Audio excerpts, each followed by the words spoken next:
Hello, I'm Dana Cowley, and welcome to Charter Local Edition Northwest. This is a special report about the Pasco School Bond, and I'm joined with Sandra Hill, the superintendent of the Pasco District. Thank you so much for joining us. Thanks for having me. I know you've had a busy schedule, and this means so much to us to have you come here tonight.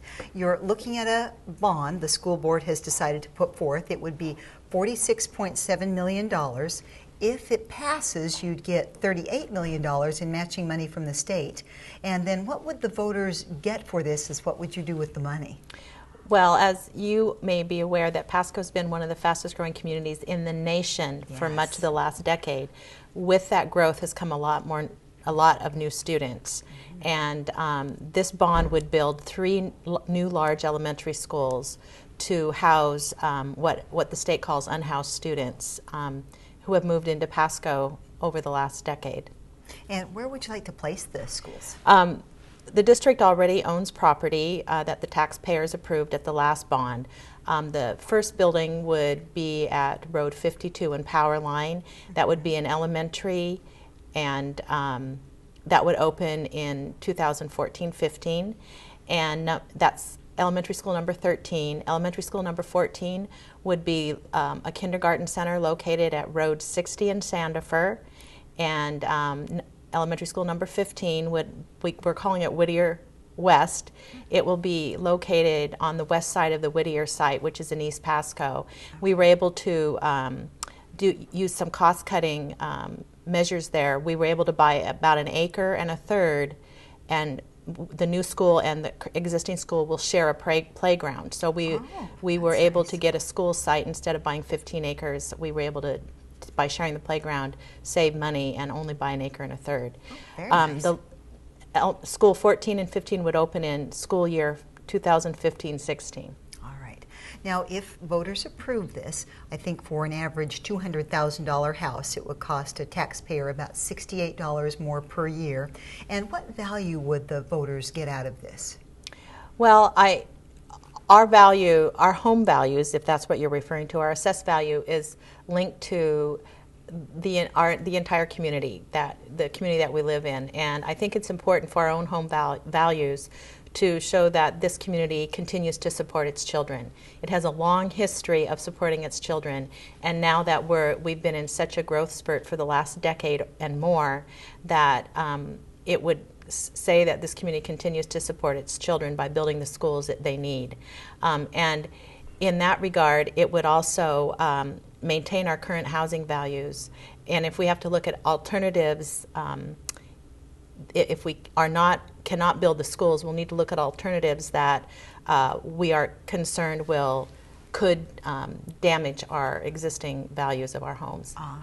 Now, we had a bond that went up before voters not too long ago, back in 2011, and that was rejected. And you went back and really did some shaving. The school board worked to bring the costs down. And so how do you feel that's going to be received by voters this time, coming off of the last bond? Well, obviously the board is hopeful that it will, they recognize that no one wants additional taxes.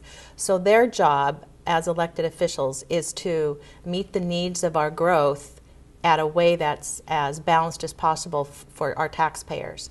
And so they convened a citizens committee and took recommendations from that committee and acted on those recommendations, which have resulted in significant savings in terms of the cost of the last bond versus this bond. The bond that was defeated was 95 cents per thousand, and the board knew that was a heavy lift for taxpayers. The changes that the district has made has brought the cost down to 34 cents per thousand, yet we'll be able to house the number of kids we need to house right away. That's significant change. It is, yes. And you talked about growth and being practical with the money, both of these things combined, and we have some plans for moving the 6th graders that are in middle school into the elementary grades, which is not uncommon across our state in other districts. Well, again, we believe 6th graders used to be at our elementary schools, and in 1989 we made the move to put 6th graders in middle school. We believe we can give our 6th graders a great education at our elementary schools, and the reconfiguring the grade levels means that we don't need to build a middle school right away. We need to build another elementary school, and middle schools are much more expensive on a per pupil basis to build than elementary schools. So that is a cost savings measure that the board has adopted based on recommendation from a citizens committee. Early this year, before the board made its decision, it surveyed our community, and 75% of the 4,000 people who responded said they would support reconfiguring the grade levels if it would save them money.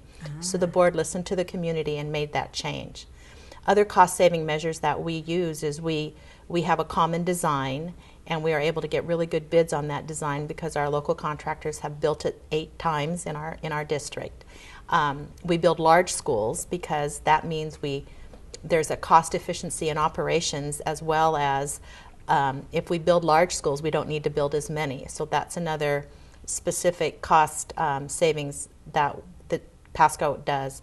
We also have a partnership with the city, similar to what I described with number 15, or we're calling Whittier West, where we build a school adjacent to a park. So we're able to share the property, which reduces the cost of needing to buy more land to build a school. So there have been many cost savings approaches that we've used. And in fact, one of the pieces of information is when you look at the cost per square foot of what we've paid to build our last 4 schools, we have been significantly lower in every single case than other schools built during the same time serving the same grade levels. So we know how to build them frugally and functionally. Our election is coming right up. It's February 12th, so close to Valentine's Day. So you can remember that on the calendar. The ballots will be going in the mail. And what is in process to get the word out to voters? Well, the district has already this fall hosted, I think we're probably around 50 or 60 information sessions for our community. We have several more coming up this month. In fact, the next one will be next Wednesday evening, and that information is on our website.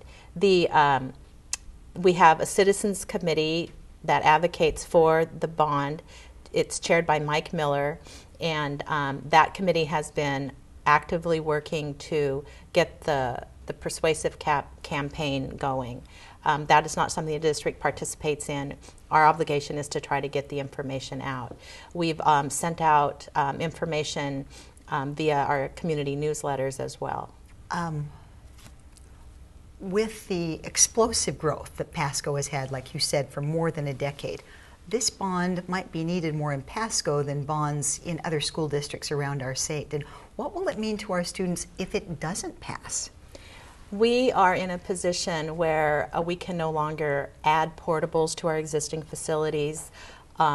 All but 2 of our 18 schools are overcrowded, some significantly so. For example, McLaughlin Middle School has over nearly 1,700 students. It's bigger than most of the high schools in the state. The gym was built for 2 PE classes. We currently have up to 6 PE classes operating at the same time. It's very difficult to feed that many children during lunch period, and we add lunch periods, but by the time you add more lunch periods, they're eating lunch at 8:30 in the morning or something like that. So we have absorbed nearly 3,000 additional kindergarten through 8th grade children in our existing facilities since our last new school for those grade levels. The inn is full. We can no longer absorb it.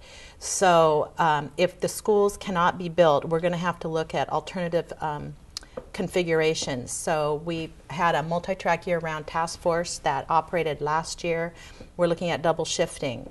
One thing that I want to make clear is none of these are cost neutral. They all cost.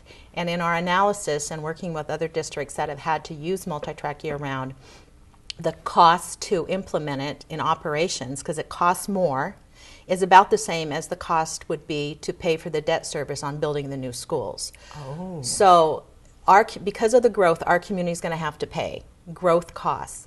So this is another opportunity for them to choose how they want to accommodate that growth, either building the needed schools or looking at some alternative schedule configuration. And once again, in the survey that the board provided to our community, 79% of the people said they wanted to build the needed schools. And so that's why another reason the board decided to put the bond on this winter. Very Nice. Now, as an educator, you started in Bickleton and have served the Pasco district and have served for years in our state as an educator before becoming superintendent. What does it really mean to our kids if this bond does pass? Well, just like when we built Chiawana High School, in order to give our kids in Pasco more opportunities that they may not get in a large school, it'll give them more opportunities. An example I would share is we're known for our music program. And when we have a school, for example, like McGee Elementary, it was built for 480 to 500 kids. We have over 910 kids there right now. It limits opportunities for students to showcase their artistic talents, and I've seen very frustrated parents trying to get into music performances where they park far away and it's standing room only, and it's a very difficult time to see their children perform. So we believe that this will enhance the educational program for all of our kids in Pasco as well. All right. Thank you so much for joining us. I really appreciate you taking your time to come be with us. Thank you, Dana. Sandra Hill, the superintendent for the Pasco School District. I'm Dana Cowley. You're watching Charter Local Edition Northwest, and this is our special report on the Pasco School Bond.